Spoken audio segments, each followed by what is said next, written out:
Welcome back to 7,000 Volts, Living an Electrified Life. Today, we'll be talking about parenting. There's no perfect parent. There's no perfect set of instructions as a parent.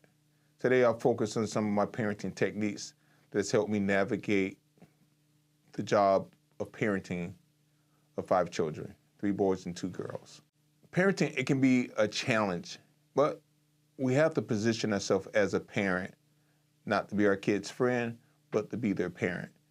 Because a kid doesn't know what they want. They just don't. They see things on TV, they see what their friends have, they think they know what they want, but when we're talking about children from birth to the point where they're at right now, as they grow, I have a 5-year-old, a 7-year-old, a 9-year-old, a 13-year-old, and a 21-year-old. So the only child that I have that's grown, he's still at home right now, but he's still legally a grown adult. Is he ready for adult hill? Time will tell when he takes that leap to move out on his own. But parenting each child is different. You have the basic core of what you teach your kids. You have the basic core of leading them and guiding them. And the best examples you can give your kid, instead of voice lessons, do what I say instead of giving them the example to follow. There's a lot of things I don't do around or in front of my kids. Like, we don't have adult conversation, me and my wife, in front of the kids. You just don't. We don't talk about problems in front of the kids. And when I say problems, if we're struggling financially with a bill or something, which by the grace of God, we're not, those are not conversations you have in front of a kid. Because what that does to a kid's subconscious mind is put an unwanted pressure on them that they need to do something to help out. And it's hard to help out in any situation when you haven't lived your life and you understand the basic concepts of life in itself. And I'm speaking from experience, not making excuses for any of the troubles that I got myself into as an adolescent. It's when you sit back and you think about it, your life and how it transpired and what roads you travel. And some of the things that I did, it evolved around one key concept. I was trying to get money for what? Is the question. What did I need money for at the age of 14 or 15? Basic stuff, going shopping, but the kind of money I was wanting is different kind of money. And what did I do with that money? I helped my parents out. I helped out around the house financially, which was a burden that I bear that I probably shouldn't have to bear. It's a burden that I would never put on my kids. And that's why I became the father that I am today. And I lead and guide from a different perspective, a different point of view, where I'm not putting pressure on them. My son David asked me the other day, he said, "Dad, can I have $5? I was like, "For what?" He said, "I don't know."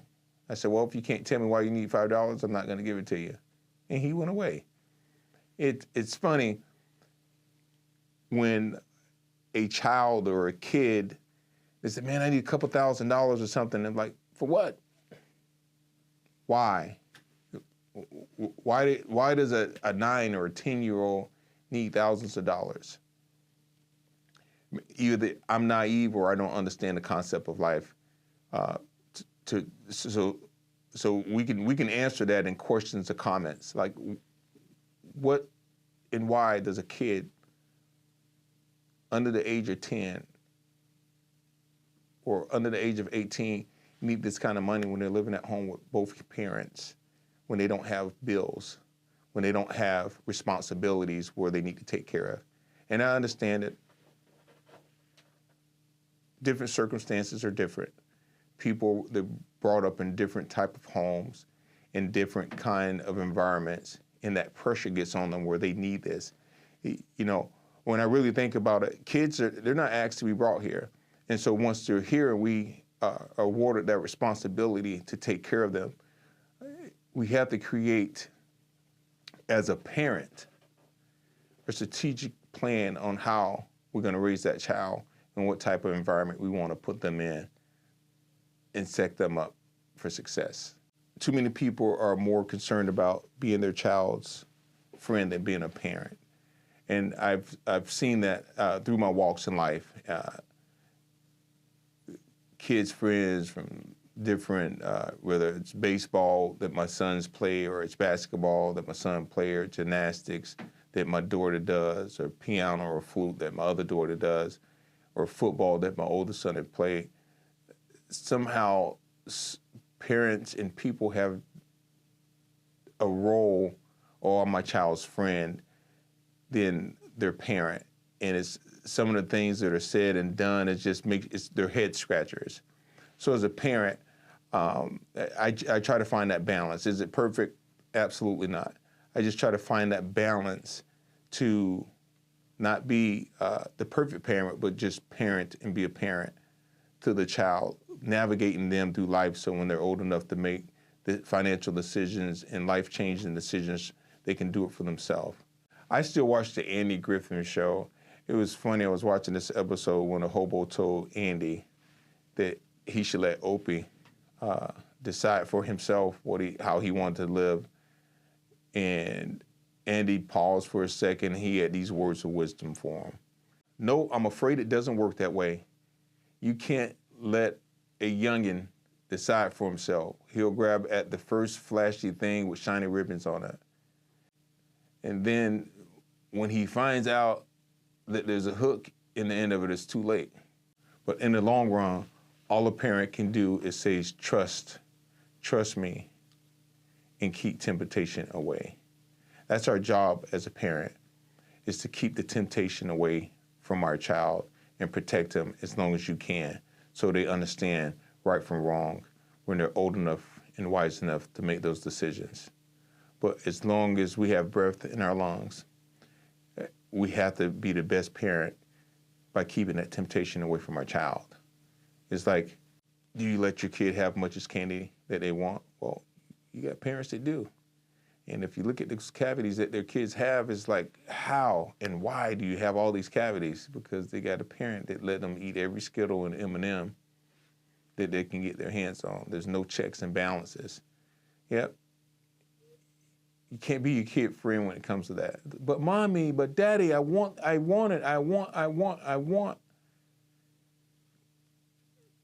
It's not a good practice for me. I don't have a problem with saying no. And they'll thank me in the long run.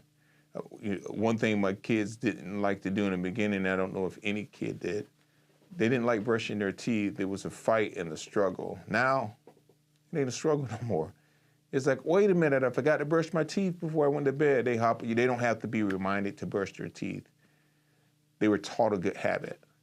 They were taught how to, they're being taught. They're taught and they're being taught.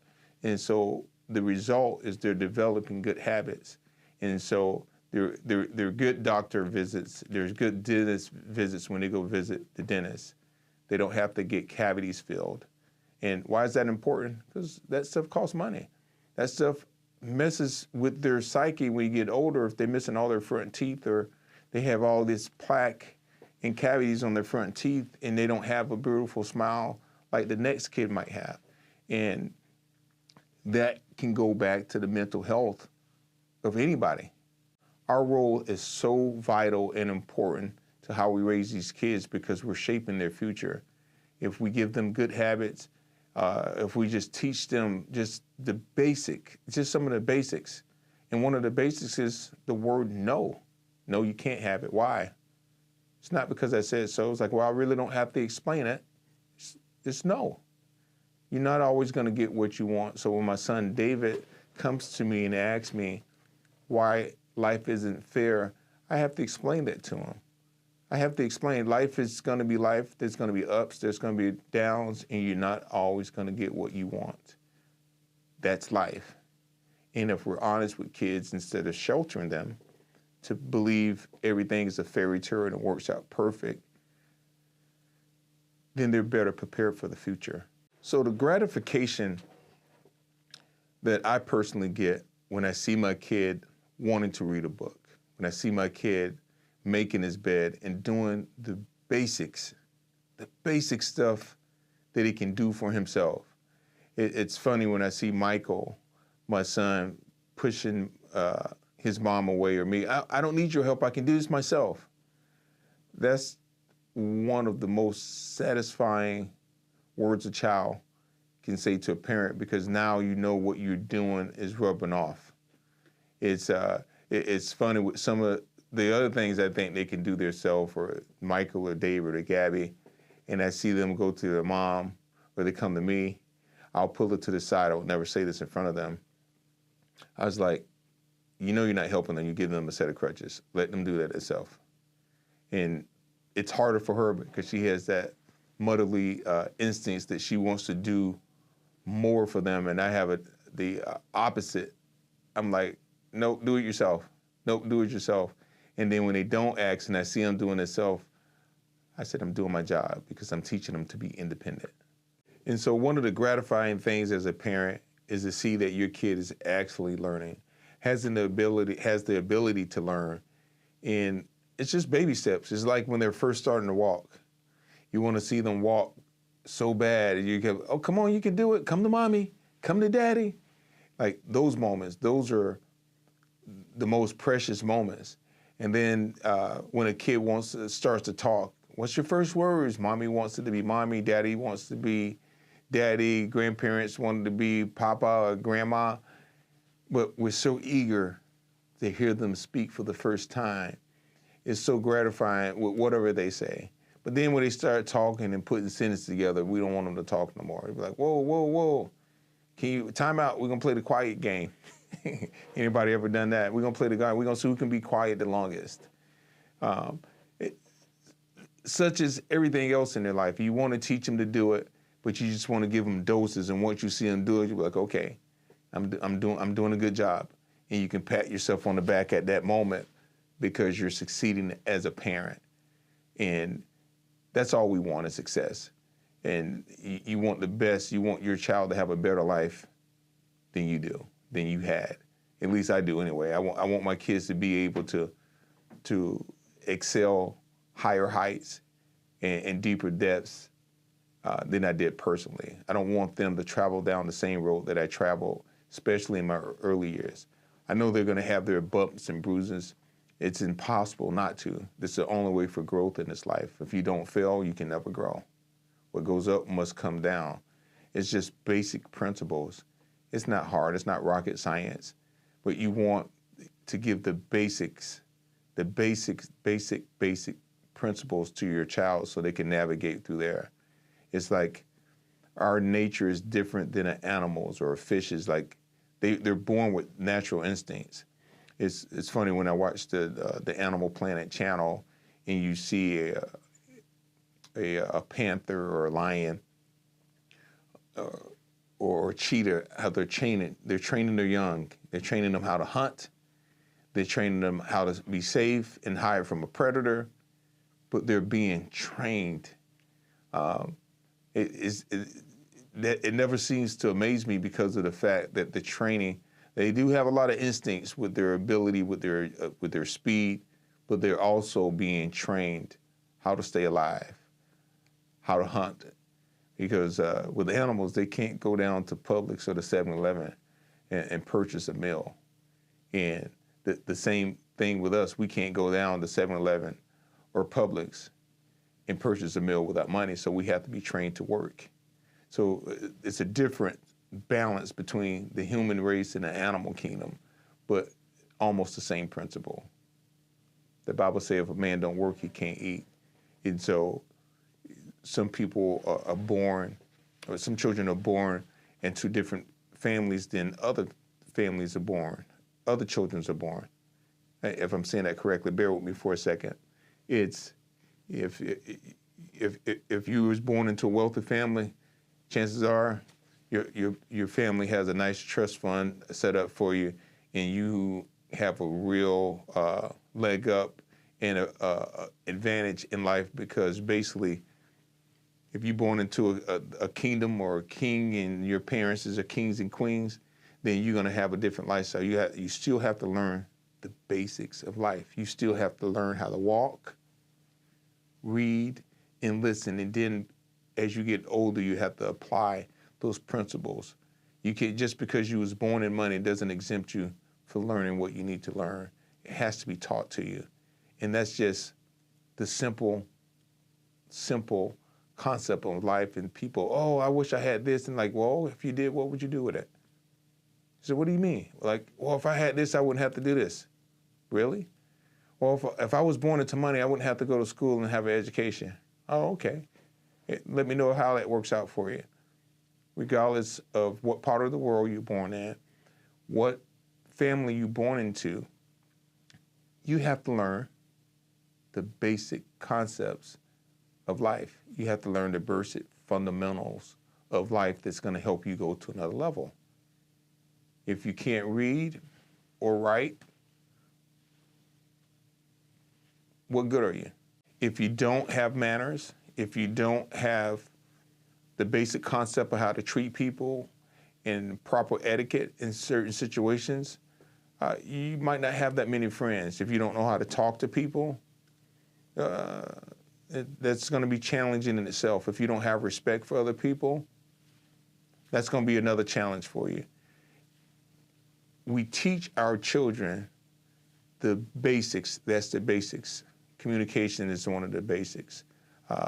Working hard is one of the basics, or just knowing how to work, knowing how to fail, learning how to understand what the word no means, understanding how to push yourself to go to another level, understanding to take advantages of the tools that you have at hand. Why is that important? Being able to know how to take advantage of tools and how to use a tool. Well, because I own a tree business, if I don't know how to operate and use a chainsaw, I'm in trouble. That's the industry that I'm in. And outside of a chainsaw, people think chainsaw when you think of the tree business. That's one of the least expensive tools that we need in our world, is a handsaw or a chainsaw.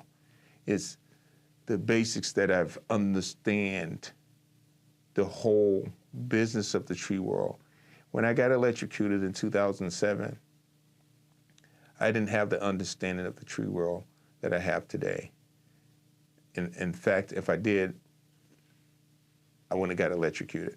The title of this show, the title of my book would be something totally different. I didn't have the knowledge. I didn't have the withal. I didn't have the proper training, because if I did, I wouldn't have been trimming those trees that day without the proper 10-foot clearance from a power company. That came through my failure of getting electrocuted, almost losing my life, till, hey, if I'm gonna do this kind of stuff, I need the proper training.